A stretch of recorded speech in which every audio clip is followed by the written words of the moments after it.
Welcome to Study with Flow. In today's video, we are going to learn about label encoding. Now, what exactly is this label encoding? Label encoding refers to converting the labels into a numeric form so as to convert them into machine readable form. Our machine only understands numbers. It fails to understand anything other than numbers. But in our data, we will be having categorical variable and we'll be having numerical variable. So, in order to make the computer understand these categorical variable, we convert them into numerical variable using one-hot encoding and label encoding.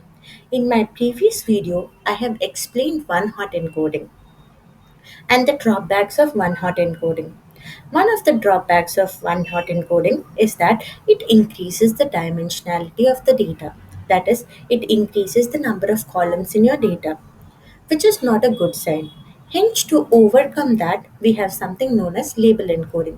In label encoding, each and every unique value is assigned a numerical value. To make things much clearer, I will show you with a practical example. Now, let us begin by first importing the necessary libraries. Import numpy as np, import pandas as pd.